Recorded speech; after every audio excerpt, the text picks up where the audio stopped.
साथियों, मैं राकेश और आप देख रहे हैं हमारा यूट्यूब चैनल। आज जिस महान हस्ती से हम यहाँ पर मिल रहे हैं, नागपुर की इस भूमि पर माननीय विलास कराड सर, राष्ट्रीय अध्यक्ष बुद्धिस्ट इंटरनेशनल नेटवर्क, आज नागपुर के 6वें राष्ट्रीय अधिवेशन में यहाँ पर वो उपस्थित है। जानते हैं उनसे कि क्या कहना है उनका। सर, आपको तो परिचय की ज़रूरत है नहीं, लेकिन मैं ऐसा पूछना चाहूँगा आपसे कि ये जो राष्ट्रीय अधिवेशन आपने नागपुर में ही क्यों लिया? नागपुर यह आधुनिक भारत में क्रांति का केंद्र बाबा साहब अम्बेडकर के बुद्ध धम्म अपनाने के कारण बना हुआ है और हम हर साल राष्ट्रीय अधिवेशन नागपुर में ही करते हैं। अलग अलग राज्यों में राज्य अधिवेशन होते हैं, जिले अधिवेशन होते हैं, मगर अलग अलग राज्यों के लोगों को धम्म के आंदोलन की या अपनी विरासत के बारे में समीक्षा करने के लिए नागपुर में ही बुलाते हैं, क्योंकि हमारा आधुनिक भारत में प्रेरणा केंद्र है, नागों की भूमि है और बौद्ध धर्म तो नाग लोगों का धर्म है। मैं ऐसा पूछना चाहूँगा सर कि डॉक्टर बाबा साहब आम्बेडकर ने भी जो धम्म दीक्षा का कार्यक्रम लिया वो नागपुर में ही लिया, और उनका ये कहना था कि पूरे देश को मैं बौद्धमय करूँगा। तो बुद्धिस्ट इंटरनेशनल के पास में क्या ब्लूप्रिंट है सर? हमारा अपना कोई ब्लूप्रिंट नहीं है। महामानव डॉक्टर बाबा साहब अम्बेडकर का ब्लूप्रिंट ही हमारा ब्लूप्रिंट है। बाबा साहब अम्बेडकर ने 10 पॉइंट बनाए थे बुद्धिज़्म को स्प्रेड करने के लिए। उस पॉइंट पर हम अमल कर रहे हैं। सर, हमारे दर्शकों को थोड़ा समझा के बताइए। बाबा साहब अम्बेडकर ने लगभग 10 सेंटर बुद्धिज़्म के बनाने का तय किया था। इसमें साउथ इंडिया के कुछ हैदराबाद थे, मुंबई था, नागपुर था, नॉर्थ इंडिया में भी कुछ थे। बाबा साहब में एक प्लान था कि जैसे क्रिश्चियन धर्म के प्रचार के लिए बाइबल सोसाइटी नामक एक उनका फ्री में बांटा जाता है या क्रिश्चियनिटी का प्रचार किया जाता है, उसी तर्ज पर भारतीय लोगों को बुद्धिज़्म के बारे में भी अपने भी प्रचार करने का माध्यम होना चाहिए।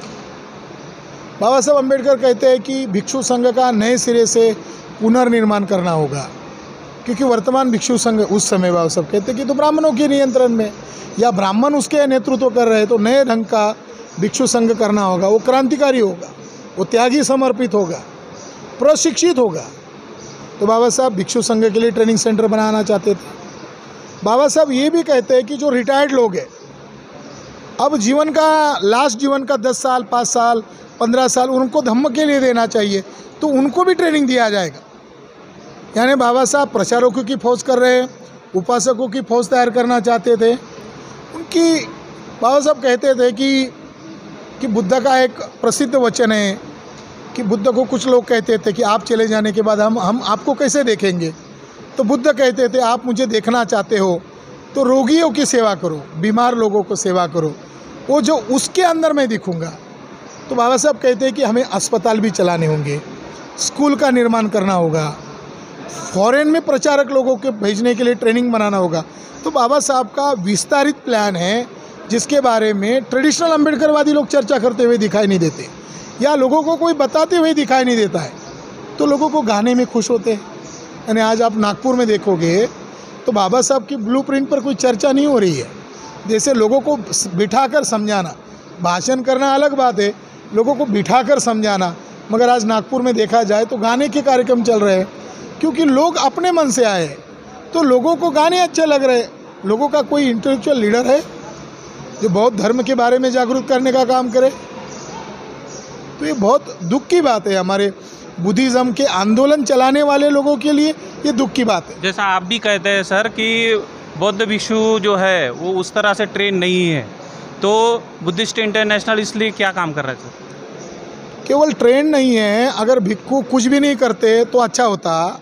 भिक्षु रहते, सुत्त पठन करते, लोगों को विधि करवाते, इतना भी करवाते तो अच्छा होता।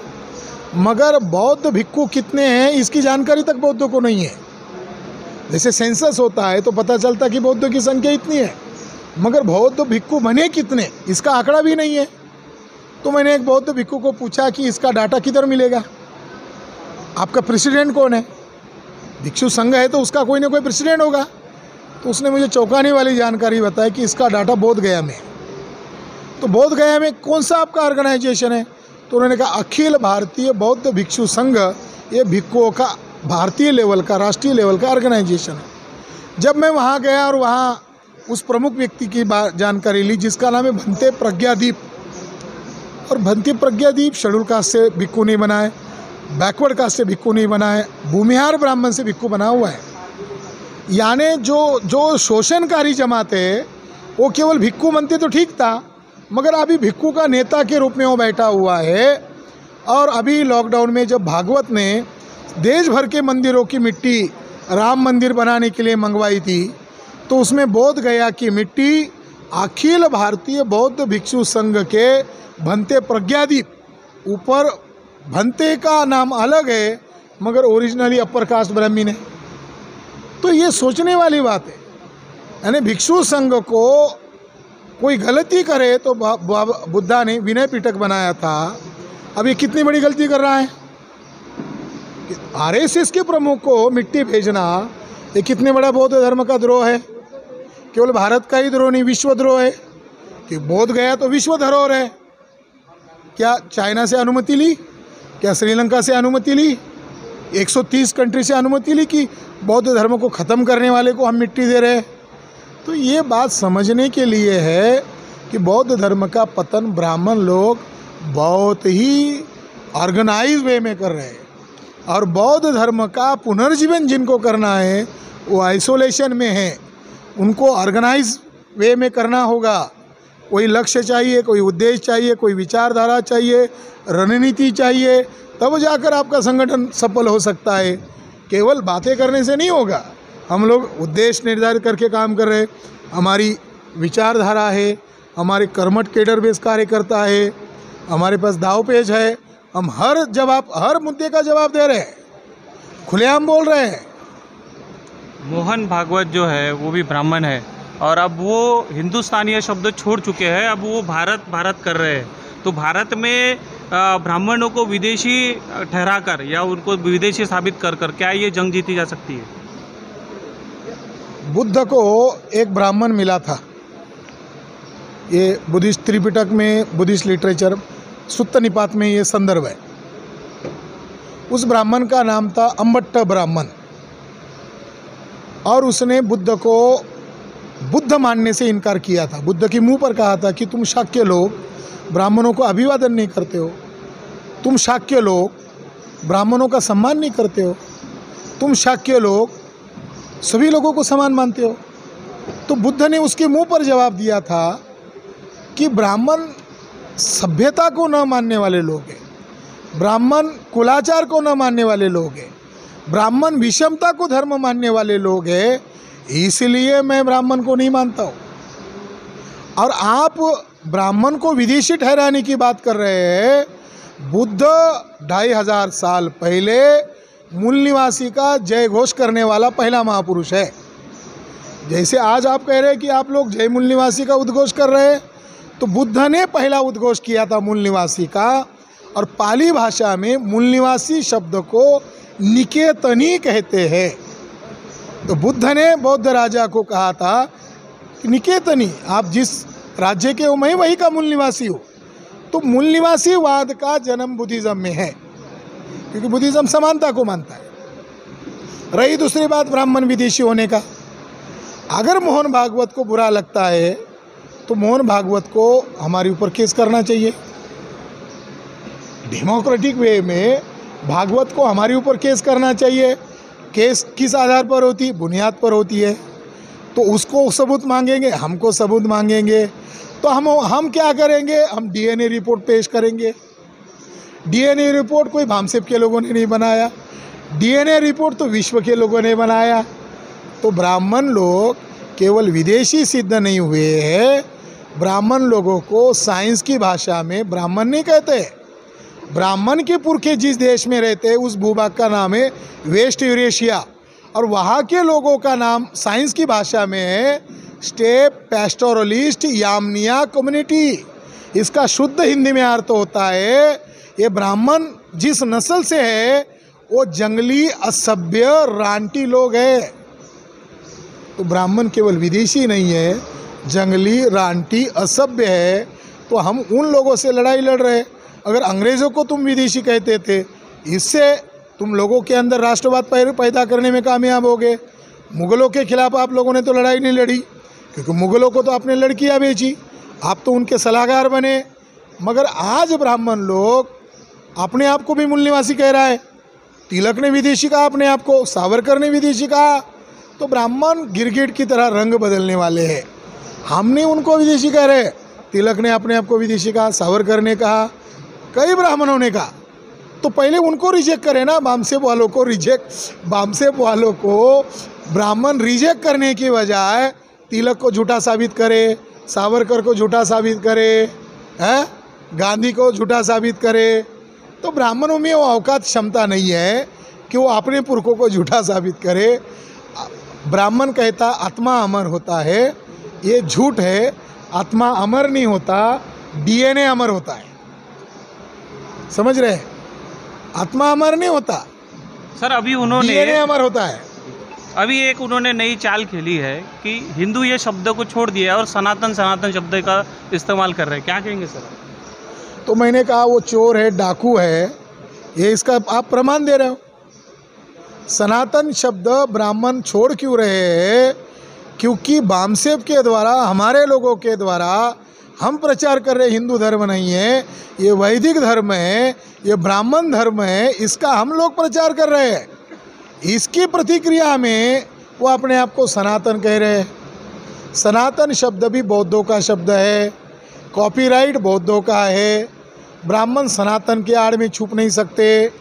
बुद्ध के प्रसिद्ध वचनों का नाम है धम्मपद।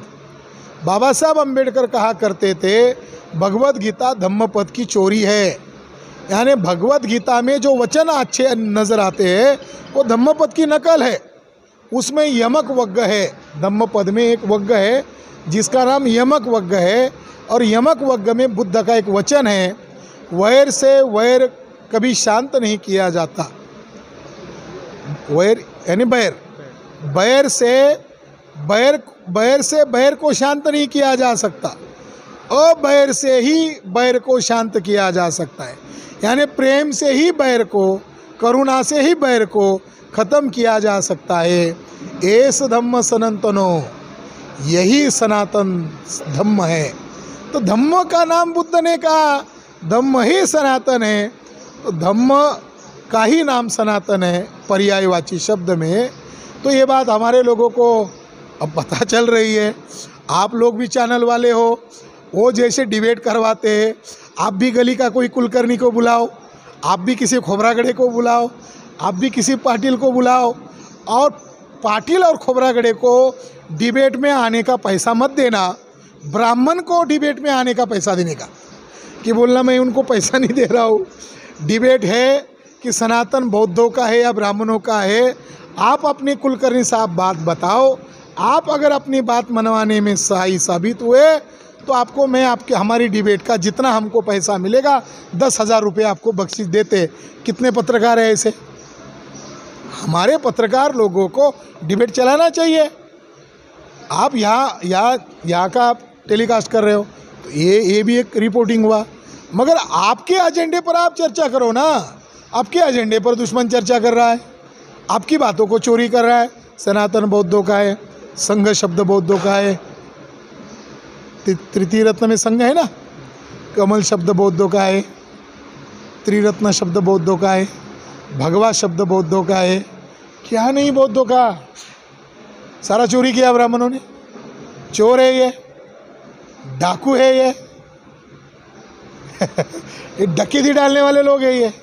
सर एक आखिरी सवाल आपसे कि सम्राट अशोक जो थे वो सम्राट थे, राजा थे, इस वजह से बौद्ध धर्म को संरक्षण मिला। लेकिन अभी जो सत्ता है वो विषमतावादियों के हाथ में है और उन विषमतावादियों के पास में ऐसा कहा जाता है कि एक बड़ा हथियार है ईवीएम मशीन।